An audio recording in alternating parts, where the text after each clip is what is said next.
વાત હવે ભાજપ અને કોંગ્રેસના નેતાઓ વચ્ચેના ઈલુની।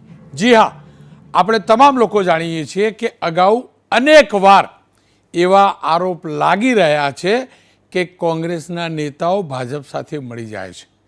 સહકારી ક્ષેત્રમાં ભારતીય જનતા પક્ષના અધ્યક્ષ સી.આર. પાટીલે કહેલું કે ભાજપના અને કોંગ્રેસના નેતાઓ વચ્ચે ઈલું છે, પણ મેઇન સ્ટ્રીમ પોલિટિક્સમાં હર હંમેશ એવું કહેવાતું હતું કે કોંગ્રેસના નેતાઓ ભારતીય જનતા પક્ષના નેતાઓ સાથે કોમ્પ્રોમાઇઝ કરી લે છે અને એટલે ધાર્યા પરિણામ નથી આવતા। આ ચર્ચાની વચ્ચે પણ લોકસભાની ચૂંટણીમાં એક બેઠક મળ્યા બાદ 26માંથી એક બેઠક મળ્યા બાદ કોંગ્રેસને હવે ગુજરાતમાં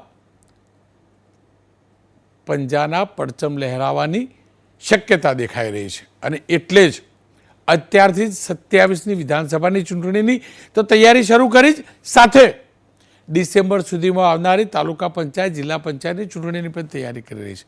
પણ આ તમામની વચ્ચે કોંગ્રેસને ડર છે કોંગ્રેસના નેતાઓના ભારતીય જનતા પક્ષના નેતાઓ સાથેના સંબંધની। કોંગ્રેસ જેટલું તૂટવાનું હતું એટલું તૂટી ગઈ।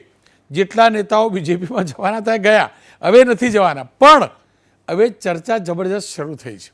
સૌરાષ્ટ્રની અંદર ગીર સોમનાથ જિલ્લામાં ચર્ચા એ શરૂ થઈ છે કે કોંગ્રેસના ધારાસભ્યએ ભાજપના ઉમેદવાર લોકસભાના એમને જીતાડવા માટે પ્રયાસ કર્યા। જી હા, ગીર સોમનાથ જિલ્લાના કોંગ્રેસના પ્રમુખ કરશનભાઈ બારડે આરોપ લગાવ્યા છે વિમલ ચુડાસમા કે જેઓ કોંગ્રેસના ધારાસભ્ય છે એમની ઉપર આરોપ લગાવ્યા છે કે વિમલ ચુડાસમાએ કે જે કોંગ્રેસના ધારાસભ્ય છે તેમને ભાજપના સાંસદના ઉમેદવાર જૂનાગઢ લોકસભા બેઠકના રાજેશ ચુડાસમા સાથે સેટિંગ કર્યું અને લોકસભાની ચૂંટણીમાં એમને જીતાડવા માટે એમને મદદ કરી અને તેના બદલામાં રાજેશ ચુડાસમાએ વિધાનસભાની ચૂંટણી વખતે વિમલ ચુડાસમાને જીતાડવા મહેનત કરેલી અને એમને જીતાડેલા। સાથે કરશનભાઈ બારડે આંકડા પણ મૂક્યા બેઠક વાઇઝ, એટલે કે વિધાનસભાની બેઠકમાં અલગ અલગ જે મતદાન થયું એની પેટર્ન એના પરિણામ સાથે લોકસભાની બેઠકમાં કઈ વિધાનસભા ઉપર કેટલી લીડ કોને મળીને કેટલી કપાઈ એની સાથે એના જ કારણે સૌરાષ્ટ્રની રાજનીતિમાં જબરજસ્ત ઉભરો આવે તેવી શક્યતા દેખાઈ રહી છે। એક જિલ્લા કોંગ્રેસના એટલે કે ગીર સોમનાથ જિલ્લા કોંગ્રેસના પ્રમુખ કરશનભાઈ બારડ, એમની સામે વિમલ ચુડાસમા એ પણ કોંગ્રેસના નેતા અને કોંગ્રેસના ધારાસભ્ય। એટલું જ નહીં, કરશનભાઈ બારડે તો એમ કહી દીધું કે અનેક નેતાઓ વાડ કૂદી અને એટલે કે કોંગ્રેસ કૂદી અને બીજેપીમાં ગયા છે। સાથે એ પણ કહ્યું કે અમે પક્ષમાં વિનંતી કરવાના છીએ કે મહેરબાની કરીને જે પણ જ્ઞાતિના ઉમેદવારને ટિકિટ આપી અને આપજો, પણ વિમલભાઈ ચુડાસમાને તો નહીં જ। અને એ પણ ગંભીર આરોપ લગાવીને। ખેર, કયા શબ્દોમાં જિલ્લા કોંગ્રેસના અધ્યક્ષે કોંગ્રેસના ધારાસભ્યો ઉપર આરોપ લગાવ્યા ને એ જોઈ સાંભળી લઈએ। 20 વર્ષ ધારાસભ્ય તરીકે જસાભાઈ બારડને કોંગ્રેસે ટિકિટ આપી અને લોકસભાની ચૂંટણી આવે એટલે એ પણ ઊંડી ઠેકીને ભાગી જાય, પાછા આવી જાય વિધાનસભાની ચૂંટણીમાં। આ અમે જોતા એવા અને આ ભાઈ જે ચૂંટણીની ટિકિટ આપી પણ 10 વર્ષથી અહીં છે, લોકસભાની ચૂંટણી આવે એટલે એ પણ ઊંડી ઠેકી જાય। અમારે કરવાનું શું? એટલે હીરાભાઈને ને તમને બેને મારે બે હાથ જોડીને નમ્ર વિનંતી એ છે કે આવતી વિધાનસભામાં ગમે ટિકિટ તમે આપો, કોઈ સમાજને આપો, અમને કઈ વાંધો નથી। કોળી સમાજને દેવી હોય તો પણ અહીં કોઈ રૂપારો કોઈ કોળી સમાજમાં આગેવાન નહીં હોય, પણ ખાનદાન આગેવાન તો વેરાવળમાં છે જ। કેટલું સહન કરવાનું? ધારાસભ્ય તરીકે આવે 20 વર્ષથી હું જોતો આવું, આપણે એને આજીજી કરવાની, આપણે એની ખુશામત ઉપર રહેવાનું। ખરેખર આ ચોંકાવનારા સમાચાર છે। જિલ્લા કોંગ્રેસના અધ્યક્ષ કોંગ્રેસના સ્થાનિક ધારાસભ્યો ઉપર આ પ્રકારના ગંભીર આરોપ લગાવે અને અત્યારથી જ કહી દે કે 27માં ઉમેદવાર નહીં જોઈએ અમારે। આ જ બતાવે છે કે કશું નથી હાથમાં, કોઈ સત્તા નથી, ગણ્યા ગાંઠા આંગળીના વેઢે ગણાય ને એટલા ધારાસભ્યો બચ્યા છે, છતાં પણ કોંગ્રેસના સંગઠનની અંદર આ પ્રકારે બબાલો થાય છે। આખો કિસ્સો જાણવો સમજવો જરૂરી છે. કેવી રીતે યુદ્ધ શરૂ થયું છે. પોતાના જ માણસ માટે, પોતાના જ નેતા, પોતાના જ પક્ષના કાર્યકર્તા માટે આટલું ઝેર અને આટલું વેર, તો સામેના પક્ષ એટલે કે ભાજપના નેતા માટે કોંગ્રેસના નેતાને આટલો પ્રેમ, એટલે ઈલું હવે પોતાના વ્યક્તિ સાથે નહીં, અન્ય પક્ષના નેતા સાથે થાય છે તેવી રાજનીતિ શરૂ થઈ છે. એટલે જ આ રાજનીતિને સમજવા કરશનભાઈ બારડ, જિલ્લા કોંગ્રેસના અધ્યક્ષ છે ગીર સોમનાથના, અને વિમલભાઈ ચુડાસમા કોંગ્રેસના ધારાસભ્ય છે. આ બંને વચ્ચે જંગ છેડાઈ ચૂક્યો છે. ત્યારે શરૂઆત કરશનભાઈ સાથેની વાતથી કરી લઈએ. કરશનભાઈ નમસ્કાર, આપનું સ્વાગત છે. કરશનભાઈ, શું કારણ રહ્યું કે તમારે આરોપ લગાવવા પડ્યા વિમલ ચુડાસમા પર કે એમને બીજેપીના ઉમેદવારને લોકસભામાં જીતવામાં મદદ કરી?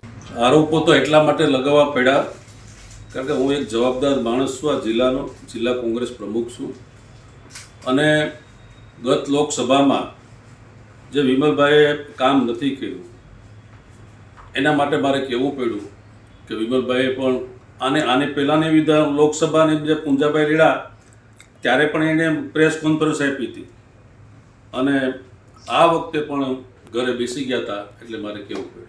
જો આપે જે આરોપ લગાવ્યા ને એ મુદ્દે મેં વિમલભાઈ સાથે વાત કરી છે, એ તમને સંભળાવી દઉં. વિમલભાઈ નમસ્કાર, આપનું સ્વાગત છે.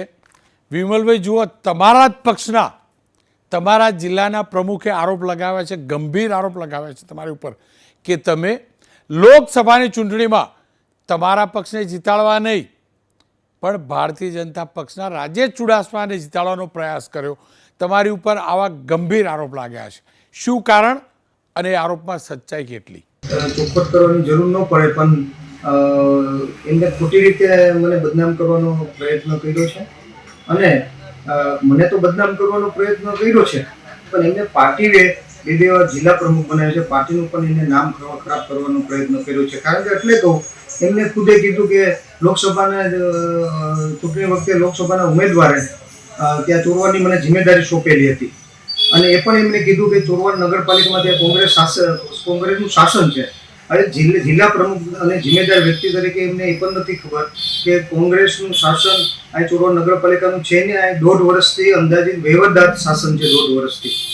એટલે જે પુરાવા વગરની વાત કરી, બદનામ કરવાની કોશિશ કરી, અને શાસન જે ચોરવાડ જિલ્લા પ્રમુખ તરીકે એને ખબર નથી કે ક્યાં કોનું શાસન છે, ક્યાં વહીવટદાર શાસન છે.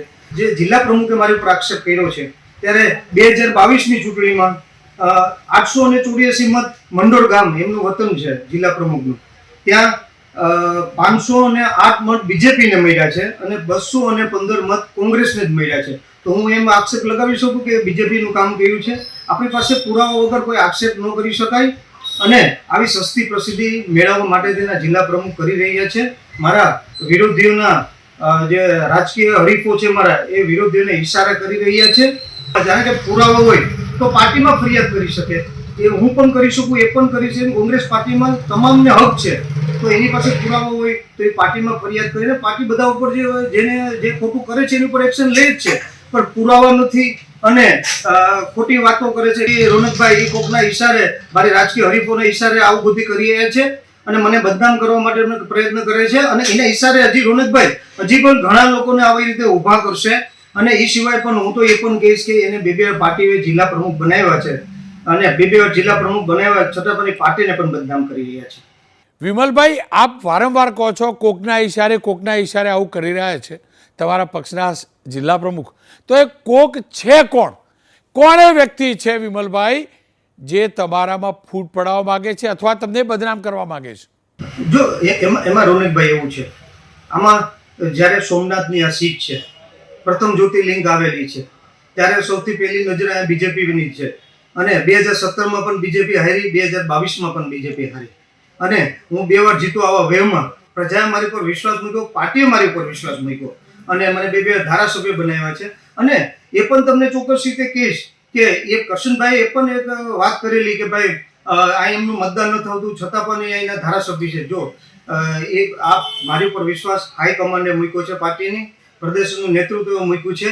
હવે કરશનભાઈ જે બોલી રહ્યા છે પાર્ટીને ઉપરવટ થઈને પણ બોલી રહ્યા છે, અને પાર્ટીએ જે ડિસિઝન લીધું એના વિરોધમાં બોલી રહ્યા છે અને પ્રજાના વિરોધમાં પણ બોલી રહ્યા છે. કારણ કે પાર્ટીએ મને ટિકિટ આપી, પ્રજાએ મને મત આપ્યા અને 2 વાર ચૂંટાવ્યા છે. અને બીજું પણ તમને કહું, ત્યારે ભારતીય જનતા પાર્ટી છે કે ભારતીય જનતા પાર્ટી પણ મારે રાજકીય હરીફ છે. અને બીજા કોઈને ભવિષ્યમાં ચૂંટણી લડવી હોય વિધાનસભાની કોંગ્રેસ પાર્ટીમાંથી, એને પણ ઘણીવાર 2017-22 થી ઈચ્છા હોય તો એ પણ ચડામણી કરતા હોય. એટલે આમાં કોંગ્રેસમાં પણ જેને ભવિષ્યમાં ચૂંટણી લડવી હોય, કારણ કે કોંગ્રેસ એક મોટી પાર્ટી છે, એમાં કોને લડવાની ઈચ્છા ન હોય ધારાસભ્યની ચૂંટણી. અને કામગીરીની હિસાબે મને ટિકિટ મળી છે, ભવિષ્યમાં પણ મને મળશે, કારણ કે હું કોંગ્રેસનો સૈનિક છું, લોકોની વચ્ચે રહું છું, લોકો માટે કામ કરું છું. પણ વિમલભાઈ, આ બધાની વચ્ચે જો આવું જ ચાલશે તમારા અને તમારા પક્ષના પ્રમુખ વચ્ચે, જિલ્લા પ્રમુખ વચ્ચે, તો તૂટશે તો પાર્ટીને, નુકસાન તો પાર્ટીને જ હશે ને. તાલુકા પંચાયતની ચૂંટણી આવવાની, નગરપાલિકાઓની ચૂંટણી છે, સાથે જ ગ્રામ પંચાયતની પણ ચૂંટણી છે, 27ની પણ ચૂંટણી આવશે, તો નુકસાન તો પક્ષને જ હશે ને. નહીં, પાર્ટી તૂટી રહી એવું પાર્ટી તૂટે, આ કોંગ્રેસ પાર્ટી તો સૌથી જૂની પાર્ટી છે. પાર્ટી તો ઘણીવાર ઘણીવાર આ રીતે સમય આવ્યો છે ને ઘણીવાર ઊંચી પણ આવીને સત્તામાં પણ બેઠી છે. આજે અંદાજે 20 કે 22 વર્ષથી સરકાર નથી ગુજરાતમાં, છતાં પણ કોંગ્રેસનું નામ, પાર્ટીના નામ ઉપર કોઈ પણ મીટિંગ બોલાવે અને લોકો ઉમટી પડે. અને સામાન્ય માણસ કોંગ્રેસ સાથે જોડાયેલા છે. કોઈ આગેવાનથી કે પાર્ટી તૂટી જાય કે કોઈ આગેવાનથી બીજું કંઈ થાય એ શક્ય જ નથી. એટલે કોંગ્રેસ કાયમી માટે રહેવાની છે, ભવિષ્યમાં પણ કોંગ્રેસની સરકાર આવવાની છે. અને આ બધા એટલે દોડધામ કરી રહ્યા છે. એ પણ રોનકભાઈ, તમને છેલ્લી વાર કહું છું કે 2027માં પણ કોંગ્રેસની સરકાર આવવાની છે, ઇન્ડિયા ગઠબંધનની સરકાર આવવાની છે. અને સરકાર આવતી તો સરકારનો ભાગીદાર કોને ન બનવું, એના માટે દોડધામ ચાલી રહી છે. કરશનભાઈ, આપે સાંભળ્યા, એમનું તો કહેવું એમ છે કે તમારા ગામમાંથી વિધાનસભામાં એમને મત નહીં મળેલા. મારા ગામમાંથી ધારાસભ્યને જ ખબર હતી. મારું ગામ આખું ખારડિયા રાજપૂત સમાજનું છે. વિમલભાઈની સામે પણ અમારા સમાજના ગોવિંદભાઈ પરમારના દીકરા માનસિંહભાઈ લડતા હતા. પણ મારા ગામમાંથી જે 336 મત પડ્યા અને 350 મત પડ્યા રહ્યા, સામે 150 મતની લીડ નીકળી. અને અમારા સમાજના કારડિયા રાજપૂત સમાજના 30% મત અમે દેવરાવ્યા એને, અને ત્યારે એ જીતા. એને એ ખબર નથી કે કયા ગામમાંથી કેટલા મત પડ્યા. અને બીજી વાત એ કરું કે મેં કોઈ સસ્તી પ્રસિદ્ધિ માટે કે કોઈને રાજકીય ઈશારા માટે મેં નથી કીધું. હું એક કોંગ્રેસનો જવાબદાર માણસ છું, એટલા માટે મેં કીધું. અને હું કોંગ્રેસથી ઉપરવટ જઈને મેં નથી કીધું. હું કોંગ્રેસને મેં જાણ કરી.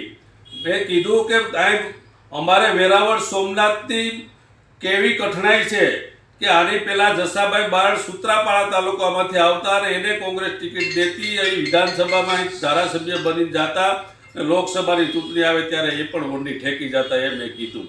આ વિમલભાઈ પણ ચોરવાડમાંથી આવે અને વેરાવળ મહિને અમે ધારાસભ્ય બનાવીએ, ભલે કોંગ્રેસ પાર્ટી આપે એટલે અમારા શિરોમાનીએ. અને વિમલભાઈને પૂછું, અમે કોઈ દી ગદ્દારી કરી નથી. અને હું તો એટલા માટે બોલી શકું છું કે મેં ક્યારેય આ જિલ્લામાં કોઈ પણ કોંગ્રેસના કાર્યકરો કે નેતાને પૂછી લેવાનું, મેં ક્યારેય કોંગ્રેસ સાથે ગદ્દારી કરી નથી. હું એક ને એક સીટમાં 25 વર્ષથી સભ્ય છું, પણ કોઈ રાજકીય ઈશારે નથી. મારો કોઈ રાજકીય ગુરુ નથી. મારો ગુરુ કોંગ્રેસ જ છે ને હું કોંગ્રેસ માટે કામ કરું છું. અને કોંગ્રેસને ઉપરવટ થઈને મેં કામ નથી કર્યું. કોંગ્રેસના નેતાઓને મારે જાણ કરવી મારી ફરજ છે. અને હું એને સાચી વાત ન કહું તો કોણ કરશે? અને કોંગ્રેસના કોઈ પણ નેતા હોય અને એક બીજી કોઈ પણ ચૂંટણીમાં કે આડાઅવળું કરે એટલે આખી ચેનલ તૂટી જતી હોય અને કોંગ્રેસ એમાં માર ખાય છે. એટલા માટે મેં આ વાત કરી છે. પણ કરશનભાઈ, પણ એમનું તો એમ પણ કહેવું છે કે એ પોતે લોકપ્રિય છે અને પાર્ટીએ ત્યાં મૂક્યા છે. એમને તો એ પણ કહ્યું કે 27માં પણ ત્યાંથી ચૂંટણી લડશે અને જીતીને બતાવશે. વેલકમ, ભલે પણ આપણે બતાવે. મુદ્દો મારા માટે એ નથી. મારા માટે મુદ્દો એ છે કે તમારે ચૂંટણી લડવી હોય ત્યાં જ કોંગ્રેસ, બીજી ચૂંટણી આવે લોકસભાની તો તમે કેમ ફેરફાર કરો છો? અને એણે વાત કરી કે વહીવટ શાસન છે. હા, મને ખબર જ છે ભાઈ કે અહીંયા વહીવટદાર શાસન છે 1.5 વર્ષથી. પણ એની પહેલા 2-3 ટર્મથી પહેલા તમે પ્રમુખ હતા, પછી તમારા ધર્મપત્ની જલ્પાબેન પ્રમુખ છે, પછી વહીવટદાર. હજી પણ હું તમને રોનકભાઈ કહું છું કે આપણા નગરપાલિકાની ચૂંટણી આવશે એટલે પાછા અહીંયા જલ્પાબેન પ્રમુખ હશે, કોંગ્રેસનું શાસન હશે. એનો અર્થ શું? કરશનભાઈ, હું એ જ કહેવા માગું છું, જો તાલુકા પંચાયતોની ચૂંટણી આવવાની, ગ્રામ પંચાયતોની ચૂંટણી આવવાની, અને આ સંજોગોમાં તમે પણ પક્ષના વરિષ્ઠ નેતા જિલ્લાના, એ પણ ધારાસભ્ય, તમારા બંને વચ્ચે જો આવો ગજગરા રહ્યો, એકબીજા ઉપર આરોપ પ્રત્યે આરોપ રહ્યા, તો છેલ્લે નુકસાન તો કોંગ્રેસને થશે ને? મને ખબર જ છે, હું જવાબદાર માણસ છું રોનકભાઈ. મારો કોઈ, હું કરશન બારાણીનો દુશ્મન નથી, હું પ્રમુખ છું. હું પ્રમુખને નાતે હું કહું છું, મારે સાચી વાત કહેવી જોઈએ, અને એનામાં કંઈ પણ સુધારો આવે, અને નેતાગણને પણ હું તમારા માધ્યમથી કહેવા માંગુ છું કે આ ભાઈને પણ જરાક સુધારો. હું એમ નથી કહેતો કે એને સસ્પેન્ડ કરો, પણ આવું ને આવું હેલા કરે અમે 20-25 વર્ષથી જોઈએ. પહેલા હતા એ પણ હોયા જાય, હવે આવે એ પણ હોયા જાય. બીજી ચૂંટણી, લોકસભાની ચૂંટણી આવે ત્યારે તો અમારે કરવાનું શું? મોટાભાઈ, એક અંતિમ સવાલ, શું કારણ હોઈ શકે કે આપ કહો છો એ સાચું હોય તો વિમલભાઈ રાજેશભાઈને મદદ કરે, રાજેશ ચુડાસમાને મદદ કરે, ભાજપના નેતાને? હું હજી તમને છોકું રોનકભાઈ કહું કે એ બે ચોરવાડના છે, રાજેશભાઈ ચુડાસમા અને વિમલભાઈ ચુડાસમા. વિમલભાઈ લોકસભામાં એને મદદ કરી દે, રાજેશભાઈ વિધાનસભામાં એને મદદ કરી દે. નથી એ ઉલ્લુ બનાવે રાજેશભાઈ બીજેપીને પણ, અને કોંગ્રેસને ઉલ્લુ બનાવે વિમલભાઈ. તો આ કોંગ્રેસ અને ભાજપનું ઈલું છે એવું કહેવા માંગો છો? હા, બે ભાઈઓનું ઈલું છે. બંને ભાઈ થાય? આ બે ચોરવાડના છે ને બે રાજેશભાઈ ચુડાસમા અને વિમલભાઈ ચુડાસમા. કોઈ નથી કહેતા, બાકી આખા જિલ્લાને ખબર છે. બીજેપી તો આખા જિલ્લાને ખબર છે કે બે સેટિંગ થી ચાલે, એકાબીજાની ચૂંટણી હોય એટલે સેટિંગ કરી લે. કરશનભાઈ અને વિમલભાઈ ચુડાસમા, આ બંને વચ્ચેનો જંગ હવે જામી ચૂક્યો છે. આ આગ લાગી છે ઘરમાં જ આગ લાગી છે, અને આગ એટલા માટે કે પાડોશી એ પણ દુશ્મન પાડોશી, રાજકીય દુશ્મન પાડોશી સાથે પ્રેમ, એના કારણે આગ લાગી છે એવું કહેવાય છે. ત્યારે સ્વાભાવિક રીતે જ આ આગ અન્ય કોઈ જિલ્લામાં ન પ્રસરે, અન્ય કોઈ ધારાસભ્ય સાથે ન પ્રસરે, એની ચિંતા સ્વાભાવિક રીતે જ પ્રદેશ કોંગ્રેસને હશે. જોકે ભારતીય જનતા પક્ષ એટલે કે એના તરફથી હજી પ્રતિક્રિયા આવી નથી, કારણ કે સવાલ અહીંયા એ પણ તો ઊભા થાય છે કે રાજેશ ચુડાસમા કે જે ભાજપના સાંસદ છે, એમને વિમલ ચુડાસમાને જીતાડવા માટે 22માં પ્રયાસ કરેલો એવું કોંગ્રેસના નેતાએ કહ્યું છે. હવે હું એ નથી જાણતો કે બીજેપી કોંગ્રેસના આ નેતાના દાવા આરોપને કેટલી ગંભીરતાથી લે છે, પણ એ હકીકત છે કોંગ્રેસ ગીર સોમનાથને ચોક્કસથી ગંભીરતાથી લેશે, કારણ કે કોંગ્રેસ જાણે છે 2017માં થોડા ઘણા પણ સારા પરિણામ આવ્યા હતા વિધાનસભામાં, તો એનું કારણ સૌરાષ્ટ્ર હતું, અને સૌરાષ્ટ્રમાં પ્રચાર વિધાનસભાનો આ વિસ્તારોમાંથી જ રાહુલ ગાંધીએ શરૂ કર્યો હતો. સ્વાભાવિક રીતે જ શક્તિભાઈ એ ક્યારે ન ઈચ્છે અને ક્યારે એ સહન નહીં કરે કે આ પ્રકારે અંદર ઝઘડી અને બીજા જોડે ઈલું કોઈ કરતું થાય, તેના કારણે પક્ષની શક્તિમાં ઘટાડો થાય, પક્ષ વધુ કમજોર થાય.